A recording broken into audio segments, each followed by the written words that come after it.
Prime Minister Mark Carney says the Canada-China relationship is at a turning point after meeting with President Xi Jinping on the sidelines of the summit. Prime Minister Carney and President Xi meet for Canada's fraught relationship with China and for Carney's ambitions to diversify trade. Prime Minister Mark Carney is signaling a new approach this morning. We have images from Carney's meeting just a few hours ago with Xi Jinping on the sidelines of the APEC summit. Although Trump intended to impart a lesson to Canada, the consequences extended well beyond Ottawa. A bitter dispute between Canadian Prime Minister Mark Carney and President Donald Trump had grown into something much more by the fall of 2025, marking a sea change in the balance of power in the world. Instead of strengthening America's position, the White House's tariffs and trade restrictions forced long-standing allies to look for new allies. Canada started focusing on Asia. Japan strengthened its resource links with China, and Europe re-established relations with Beijing. Quietly, a new economic alignment was emerging that might alter the balance of power for years to come. Is this the time when America's allies begin to construct a world without it?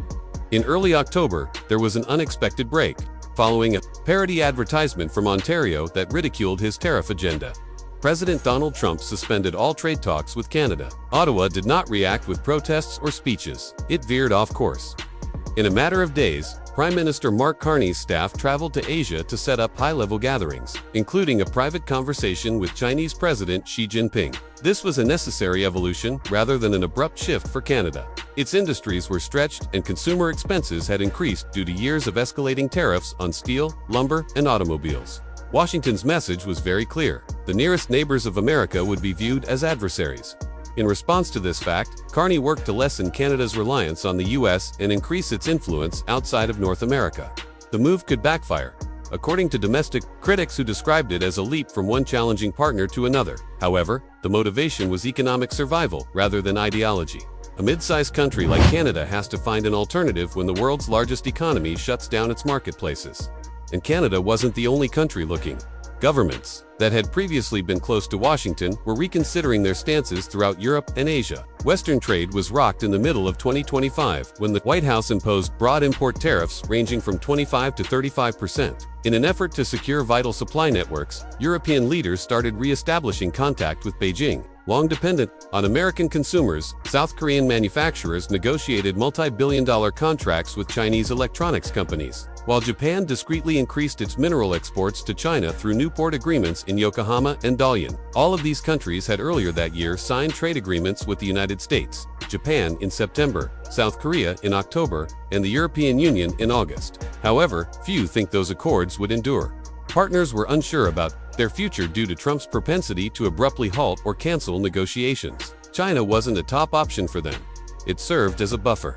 Economic pressure was the foundation of the White House's version of America First. Trump used tariffs and renegotiated agreements to force businesses to relocate production domestically and abide by USD-defined access regulations. It seems to be effective in the short run.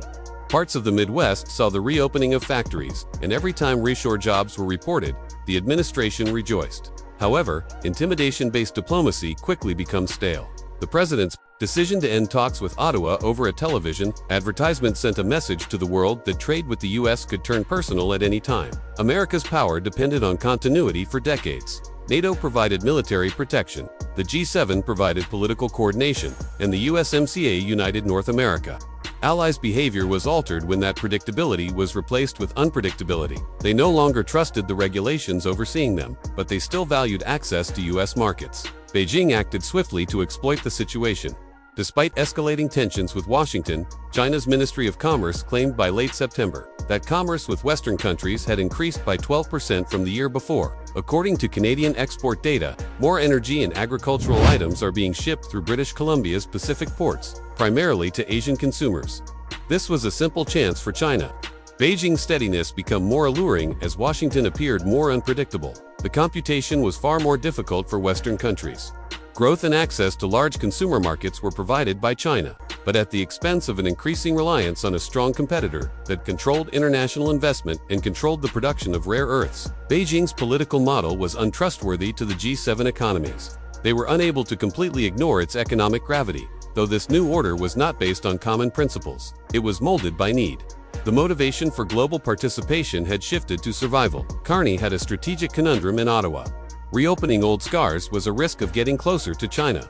The arrests of Michael Kovry and Michael Spavor in 2018 and the subsequent trade retaliation were still remembered in Canada. However, adhering to the previous approach meant witnessing growth stagnate in a world where U.S. policy changed without notice. Carney so chose a more subdued, methodical route. Canada refrained from using counter-tariffs and strong language when Trump attacked the Ontario advertisement. Rather, the administration promoted its $300 billion development strategy focused on developing Asian markets as part of its new trade program. More nations are in line for talks, which started with the Philippines within the ASEAN framework. The strategy was really simple. Diversification, not reliance, is the key to creating economic stability. America's acceptance was no longer the focal point of Canada's trade strategy. It was centered on opportunity, where relationships could develop without ongoing political conflict and Canadian commodities could travel freely. Whereas Trump ruled with passion, Carney relied on patience and calculation. According to observers in Ottawa, who characterized his leadership as measured and practical, by refusing to escalate, he presented Canada as a responsible actor in a precarious situation, a partner open to interacting with anyone who upheld fair trade. Beijing saw the change as well. China saw Canada as an independent actor willing to cooperate, rather than as a stand-in for Washington. Meanwhile, it was become harder to overlook the wider effects of America's tariff policies. Both the World Trade Organization and the U.S. Chamber of Commerce issued warnings that protracted tariffs were raising consumer costs and upsetting international industrial networks. Vehicle and energy costs were the main causes of the nearly 5% increase in U.S. inflation by October 2025. At the same time, China's manufacturing share in the world reached 31%, its highest level in 5 years. Trade channels were discreetly being reconfigured throughout Europe and Asia to lessen exposure to the unpredictability of the United States. This did not imply a split between Washington and the West. It indicated that nations were creating more possibilities. Practically speaking, this change resulted in more Canadian grain passing via Pacific shipping lanes, more Chinese investment in European infrastructure, and more Asian companies investing in Western resource projects. One point of gravity was no longer the center of the world. Although Trump saw his tariffs as a means of enforcing discipline and winning over allies, the reverse happened. The policies encouraged countries to diversify their economy in order to lessen their reliance on the U.S. What started out as an effort to uphold American supremacy has turned into the impetus for a new sort of international order, one in which China's economic sway grows in regions that were formerly solidly under U.S. authority. Canada's approach to Asia is a reaction to evolving circumstances rather than a betrayal. The increasing interaction between Europe and Beijing is hardly a demonstration of fidelity. It's a sign of adaptation. Every action is motivated by the need for stability in an unpredictable setting. Additionally, America's allies look outside more as it becomes more inward. Trump has always taken a confrontational stance when it comes to trade. His administration imposed a wave of tariffs as soon as he took office, including 10% on the majority of imports and a particularly harsh 50% on Canadian metals. Its underlying notion was simple: require allies to accept us terms and shift production back to American firms. Early headlines praised the concept, emphasizing modest increases in domestic employment and productivity. However, the hidden expenses started to show as 2025 progressed. Everything altered with that small modification. Instead of tightening the screws on Ottawa, the tariffs were starting to harm American consumers. Manufacturers expressed increasing dissatisfaction, supply networks faltered, and inflation increased. It became more evident that the two nations were more intertwined than the tariffs permitted as Washington pressed harder. Even some White House officials started admitting behind closed doors what the facts shown to be unquestionable. Isolating itself from its nearest neighbor would cost the U.S. money. In this setting, Carney reignited the Keystone XL pipeline, one of the most contentious issues in contemporary North American politics. The mention quickly attracted attention. Keystone has represented the gap between environmental concern and energy policy for over 15 years. In 2015, Barack Obama canceled it. During his first administration, Trump brought it back. On his first day of office, Joe Biden shut it down once more. Even TC Energy, the project's developer, had given up on it completely by 2025. Nearly everyone believed it had vanished forever. Carney mentioned Keystone as a signal rather than as a development plan. It was a subtle but direct statement. Oil and gas resources in Canada are more than just exports. They are an essential component of the infrastructure of the continent, in addition to giving Canada's energy-rich regions a new outlet for production.